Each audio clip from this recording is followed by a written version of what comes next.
Have you ever felt like you're fighting battles alone? Overwhelmed by challenges that seem impossible to overcome? What if I told you that there's a promise, a divine assurance, that you are never truly alone, no matter how dark the road may seem? Imagine hearing the voice of God calling you by name, reminding you that you are His, and that nothing can take you away from His presence. Isaiah chapter 43 is not just a passage, it is a powerful declaration from God Himself. A divine reminder that no matter what storms we face, no matter what the world tries to throw at us, His presence is always with us. This is not just a comforting thought, it is a promise that when God calls you, He does not call you to simply survive, but to live boldly in His presence. He says, "I have called you by name, you are mine." These are not mere words of suggestion, they are a command from the Almighty. Do you truly understand the weight of those words? The God who created the heavens and the earth, who set the stars in their places and formed the seas, knows your name. He didn't speak the universe into existence and leave you to figure things out alone. No, He is with you, and He wants you to hear this clearly, beyond the noise of the world, beyond the struggles you face. There is a presence that never leaves, the very presence of God Himself. In today's world, many people are searching for something real. They chase after success, relationships, and external validation, hoping that these will bring peace. But I'm telling you this, you will never find true peace apart from the presence of God. You can have all the money, fame, and influence, but if God's presence is absent from your life, you will always feel empty. You were created for Him, and the enemy knows this truth all too well. He will do everything in his power to make you doubt whether God is truly with you. He will whisper lies that tell you that you are forgotten, that you are not enough, that God is distant. But Isaiah chapter 43 reminds us of the truth. Fear not. For I have redeemed you. I have called you by your name. You are mine. When God calls you His, He means it. He doesn't abandon His own. He doesn't walk away. He doesn't forget you. But here's the question. Do you live like you believe this? Do you walk as a child of God, knowing that His presence goes before you? Or do you live in fear, wondering whether He still sees you? There's a difference between hearing the promise and truly believing it. And when you believe it, everything changes. Moses understood this well. When God called him to lead the Israelites out of Egypt, He didn't ask for more miracles or greater strength. He simply said, "If your presence does not go with us, do not bring us up from here." Moses knew that without God's presence, nothing else mattered. And this is the posture we need to adopt today, not chasing after fleeting blessings or seeking what the world offers, but saying, "Lord, if your presence is not in it, I don't want it." Because when God's presence is with you, fear has no power, anxiety bows down, and confusion fades away. You may walk through difficult seasons, but you will never walk alone. You may face challenges, but you will not be defeated. God's presence is a shield, a covering, and a refuge. Isaiah chapter 43 assures us that no matter what we go through, God is with us, not just watching from a distance or giving instructions from the heavens. He is with us. He is right there beside us. That means when you're struggling, He's with you. When you feel forgotten, He's with you. When you don't have the answers, He's still there. And when you pray, when you call on His name, you are not speaking into the air. You are speaking to the God who hears, the God who knows, and the God who moves on behalf of His people. I know some of you may be thinking, "But I don't feel Him." Let me tell you this. Faith is not about feeling. Faith is about believing what God has said. And He said, "I have called you by name. You are mine." Even when you don't feel Him, He is there. Even when life feels heavy, His presence has not left you. And the moment you begin to pray, the moment you lift your hands in surrender, you will begin to sense the presence that has been there all along. So, ask yourself right now, are you living in the confidence of His presence? Or are you walking in fear, wondering if He is still with you? The truth is, you don't have to beg for His presence. You don't have to chase after it. He has already promised it. What you need to do is step into it. Pray with expectation, walk with assurance, and live with unshakable confidence that you belong to Him. And when you do, everything changes. Fear loses its grip. Doubt fades away. You will no longer walk as someone barely getting by but as a child of the Most High God. secure in his presence, confident in the one who called you by name. Fear is a thief. It sneaks in when you least expect it, whispering lies, trying to shake your faith, convincing you that you are alone, that you are not enough, that you have gone too far for God to love you. But fear is not from God. Isaiah chapter 43 is clear. Fear not, for I have redeemed you. That is not a suggestion. It is a command from the Almighty. Fear is not just an emotion, it is a spiritual battle. The enemy will use fear to keep you from stepping into the life God has for you, to make you question your worth, your purpose, and even your salvation. But God's word is clear. You don't have to live in fear because you have been redeemed. Redemption is not temporary. It is the unshakable truth that when God calls you His, nothing can separate you from Him. Have you ever wondered if your past mistakes will always define who you are? What if I told you that no matter how many battles you've fought or failures you've experienced, God says, "You are mine." And that changes everything? Imagine living with the unshakable confidence that your identity is rooted not in your flaws or failures, but in the loving hands of the one who created you. Isaiah chapter 43 speaks with a profound declaration, "Fear not, for I have redeemed you." This powerful statement means your past does not define you. Your failures do not define you. When God redeems something, He doesn't just pull it from the darkness and leave it broken. No, He restores it, He makes it new, He gives you a new name, a new identity, and a future full of hope. The world may try to remind you of your past, but God says to you, "You are mine." Do you hear that? You are His. This is why you don't have to fear. Because if you belong to God, what can the enemy do to you? What can this world take from you? Some of you have been living in fear, trying to fight battles that were never meant for you to fight. You're trying to prove yourself, trying to fix things in your own strength, trying to control outcomes that belong in God's hands alone. But let me remind you, redemption is God's work, not yours. That means you don't have to carry the weight of it. You don't have to fix yourself before you come to Him. You don't have to earn His love. He has already redeemed you. And when you realize this truth, fear loses its power. Fear thrives in uncertainty. It makes you ask, what if God doesn't come through? What if I'm not good enough? What if I fail again? But faith says, I don't have to have all the answers. I just have to trust the one who does. When you know you are redeemed, you stop living like a prisoner to fear. You stop running from your past, and you begin walking confidently in the salvation God has provided. There is something incredibly powerful about a person who knows they are redeemed. They no longer fear people's opinions. They don't let their past mistakes hold them back. They don't shrink back when life gets tough because they know, no matter what happens, they belong to God. And when you belong to God, you are never without hope. So let me ask you this. Are you living like someone who has been redeemed? Or are you still letting fear have a say in your life? The truth is, you don't have to be afraid anymore. Not of your past, not of your future, not of what people think, and not of what tomorrow holds. Because the one who redeemed you holds it all in His hands. And He is not going to let you go. And if you ever doubt that, if you ever wonder whether He still sees you, whether He still loves you, whether He is still with you, remember this: fear not. For I have redeemed you. I have called you by name. You are mine. That is the voice of your Father speaking. That is the voice of the one who paid the price for you. And when He calls you His, nothing can take that away. Life will test you. There will be moments when the waters rise so high, you feel like you're drowning. When the fire gets so hot, you wonder if you'll make it through. But hear me. God never promised that you wouldn't go through deep waters. He never said the fire wouldn't come. What He promised was that when you walk through it, you will not be alone. When you pass through the waters, I will be with you. And when you pass through the rivers, they will not sweep over you. When you walk through the fire, you will not be burned. That is the promise of Isaiah chapter 43. That is the assurance of God's presence. Some of you may be in a season where the waves just keep coming, one after another. You barely catch your breath before the next one hits. You're fighting battles that no one knows about, carrying burdens that feel too heavy to bear. And the enemy wants you to believe that because you're struggling, it means God has left you. That because you're in the fire, God must have abandoned you. But that is a lie.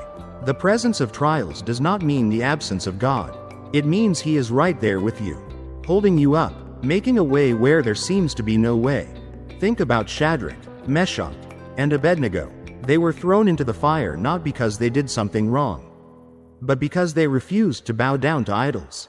And when King Nebuchadnezzar looked into that furnace, he didn't just see 3 men.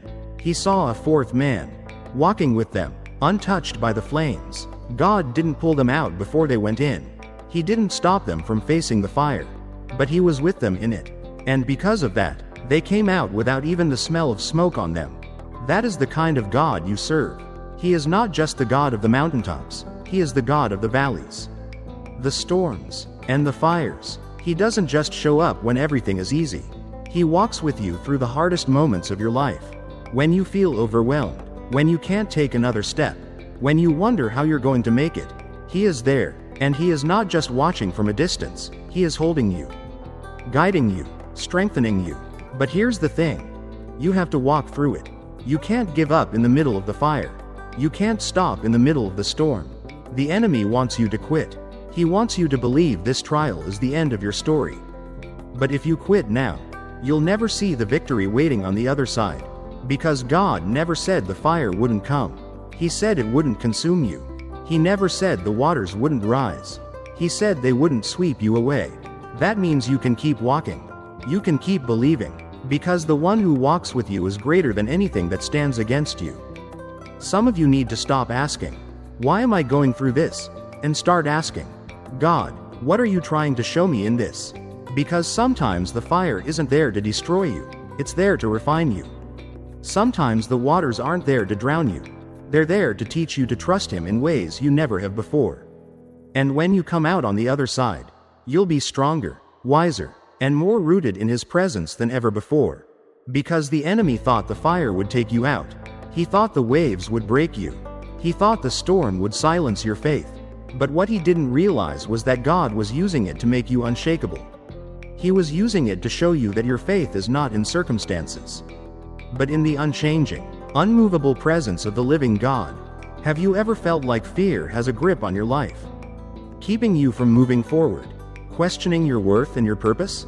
What if I told you that fear is not the truth, but just a lie designed to hold you back from the life God has called you to live? Imagine standing firm in the truth that you are chosen, that you belong to God, and that fear no longer has the power to define your life. The enemy loves to make you doubt yourself. He will use people to speak words over you that try to tear you down. He will plant seeds of insecurity and fear because if he can get you to question who you are, he can keep you from stepping into what God has called you to be. But listen to this. God did not call you by your failures. He did not call you by your past. He called you by name. When the enemy says, "You are worthless," God says, "You are mine." When the world says, "You will never be enough," God says, "You are mine." When your own heart is filled with doubt and fear, God's voice still declares, "You are mine." If you belong to God, then nothing in this world can define you. Not rejection, not failure, not the opinions of others. Your worth does not come from how many people approve of you. It does not come from what you have or what you've accomplished. Your worth comes from the one who formed you, who redeemed you, who called you his own. Do you know what that means? It means you don't have to live for the approval of people. You don't have to keep striving, performing, or trying to prove your value. It means you can walk in confidence, not because of who you are, but because of whose you are. Some of you have been living like you are unwanted, like you are forgotten, like you have no place, no purpose, and no belonging. But God is saying to you today, "You are mine." You don't have to search for identity in things that will never satisfy you. You don't have to let the wounds of your past dictate your future. You don't have to let the voices of doubt drown out the truth of God's love. Because when God calls you his, he is not making a temporary claim. He is not saying, "You are mine until you mess up again." He is not saying, "You are mine until life gets hard." No, he is saying, "You are mine forever." That is the kind of love God has for you. A love that does not waver. A love that does not fade. A love that holds you in the palm of his hand and refuses to let go. So stand firm in that truth. Walk in that confidence, no matter what comes against you. No matter who doubts you, no matter what battles you face, remember this: He has called you by name, and you belong to Him. Fear is a thief. It will rob you of your peace, steal your joy, and keep you bound in chains that were never meant for you. It will whisper lies in the quiet places of your mind, telling you that you are not strong enough, not good enough, not worthy enough. But God's word declares something different. Do not be afraid, for I am with you. That is the promise of Isaiah chapter 43. That is the truth you must hold on to. Fear is not just a feeling, it is a strategy. And if the enemy can keep you afraid, he can keep you from stepping into the life God has called you to live. Some of you are facing battles right now that feel overwhelming. You feel like the weight of the world is pressing down on your shoulders. And you don't know if you can take another step. You lie awake at night wondering how things are going to work out, questioning if God even hears you. Fear is trying to convince you that you are alone, that you are powerless, that this situation is bigger than you. But hear me. You are not alone. You are not abandoned. You are not fighting this battle in your own strength. The God who spoke the universe into existence, the God who holds all things together, the God who calls you by name, He is with you. And if He is with you, then what do you have to fear? The enemy thrives in fear. He will use it to keep you stuck in the past. He will use it to make you doubt the future. He will use it to silence your faith, paralyze your obedience, and make you shrink back when you should be moving forward. But fear is a lie. Fear is a shadow. It has no real power. The moment you choose to trust God more than you fear the unknown, the moment you decide that His presence is greater than your circumstances, that is the moment fear loses its grip on you. Think about the disciples in the storm. The waves were crashing, the wind was howling, and their boat was being tossed like a leaf in the wind. They panicked, thinking they were going to die. And then, they saw Jesus walking on the water. But instead of being comforted, they were even more afraid. Why? Because fear blinds you to the presence of God. Fear makes you think He has abandoned you when He is right there, standing in the middle of the storm with you. What did Jesus say? Take courage. It is I, do not be afraid. That is what He is saying to you right now. Some of you have been waiting for the storm to calm down before you trust Him, waiting for the fear to go away before you step out in faith. But courage is not the absence of fear. It is trusting God in spite of it. It is choosing to believe that even if the storm doesn't stop, even if the waters keep rising, even if things don't go the way you planned, He is still with you. And if He is with you, then you can walk on the very thing that was meant to take you down. The enemy doesn't want you to know that. He wants you to stay in the boat, afraid to step out, afraid to trust, afraid to believe. But God is calling you higher. He is calling you to a faith that is stronger than fear, a confidence that is unshaken by circumstances. He is not asking you to figure it all out. He is asking you to trust Him. So, what is fear keeping you from today? What step of faith have you been afraid to take? What promise of God have you been afraid to believe?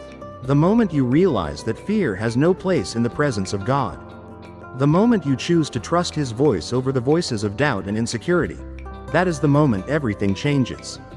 You don't have to live in fear. You don't have to stay stuck in anxiety, worrying about things that are out of your control. You serve a God who holds all things in His hands, who walks with you through every fire, who speaks peace into every storm. And if He says, "Do not be afraid, for I am with you," then that is enough. That is the promise you can stand on. That is the truth that sets you free. Have you ever found yourself feeling trapped, with no clear way out, unsure of what your next step should be? What if I told you that, even when you can't see it, God is already making a way for you, just as He did for the Israelites? Imagine standing at the edge of your impossible situation, and hearing God's voice say, "Be still and see the salvation of the Lord."